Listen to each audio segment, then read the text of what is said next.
Hello, Steve Fleming here. Welcome to my studio. Actually, it's not my studio, it's my house up in the Blue Ridge Mountains. I'm going to do a little painting here for you, which is a painting about loosening up. If you haven't painted for a while, preserving white paper, a little bit of active brush work. It's going to be short, going to be quick, it's going to be to the point. It's the type of thing you want to do if you haven't, as I said, painted for a while and you just want to get back into it.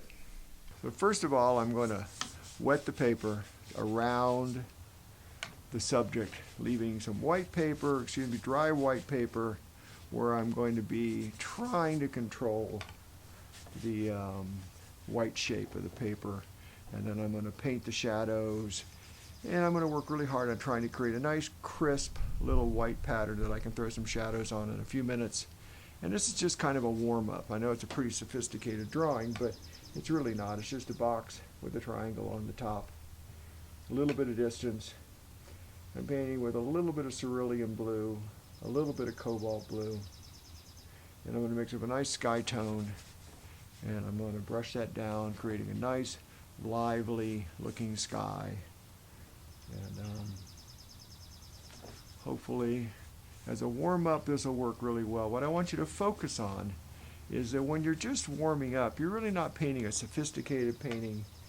You're just painting something that will get you in the mood to paint. And if you haven't painted for a while, it's really important you do these kinds of things, because you have a tendency to put too much focus on your first painting if you haven't painted for a while.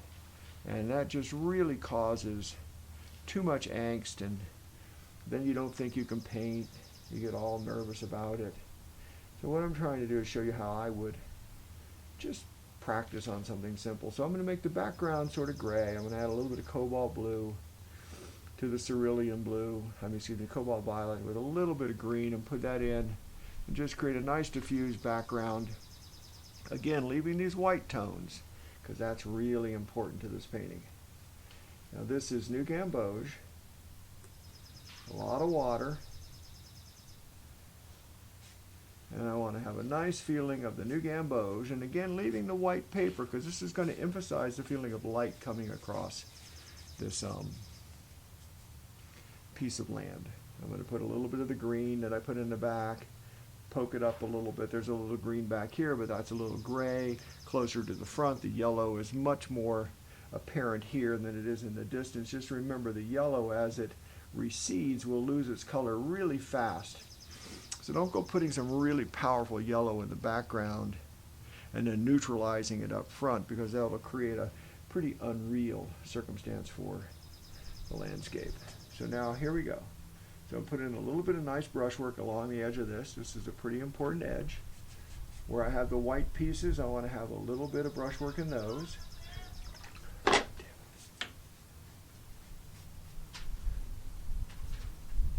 Put in a little bit of the violet tone in the background. In the foreground. I get confused. This is the background, this is the foreground. Splatter a little bit of paint on it. I've left a nice piece of light. I've left a little bit of light in the sky, a little bit of light on the building. Now I'm going to come back and I'm going to put in some shadows. And this is just a warm-up. So try really hard not to get too focused on everything being perfect. There's a little bit of a shadow tone. Add a little bit of yellow in this piece to create a little feeling of reflected light. And there's a little shadow being cast off of this building right across this. In front of that, add a little bit of burnt sienna, a little bit of green, a little shadow here. Everything's working pretty well now. This is how I want you to do this. Control the white shape. Throw a little bit of a shadow across this building that's here. Drop in a little bit of raw sienna. Drop in a little bit of cobalt violet, just to get a little bit of color in here. Put a little bit more color up here, because I'm not going to go back over across this too many times. I just want a nice feeling of the light. I'm going to go back into the background and just restate a little bit of these hills.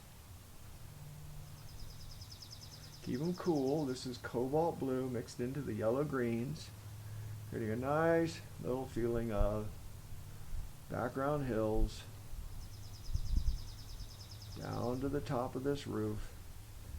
Add a little bit of neutralized yellow, a little bit into here. Create a little bit of variety across this field. Keep it much less yellow back here, a little bit stronger and really strong in the front. Throw a little bit of splatter on it to create a little bit of texture. And then change brushes. Go to a brush that you can paint these trees with, because I have these really big trees over here. And I am going to paint the trees, then cast the shadow, and then say, wasn't that a nice warm-up? So I don't want to mix a boring, lifeless color for these trees. So I'm using burnt sienna, cobalt violet, a little bit of blue, a little bit of green, and I know that sounds like a scary bunch of colors, but just don't overmix them. Add enough water to pull this through. Flick your brush a little bit. Pull them up. Pull them over.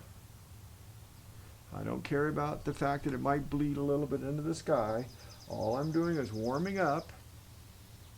I am not painting a finished painting.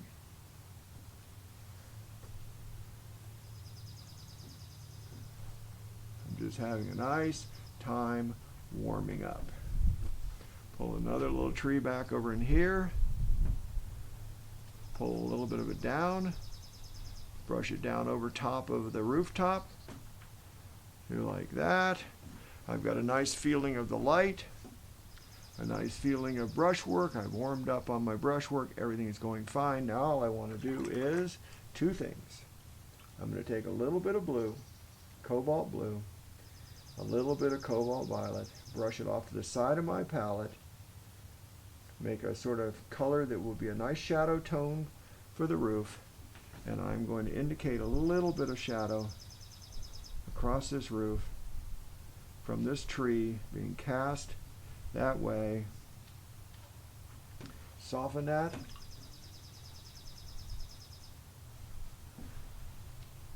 Take a little bit of burnt sienna, match the color that's in the shadows, pull it down for a few windows, pull them right out of the shadows, put in a little piece of the little chimney, and that's all I want to do to warm up.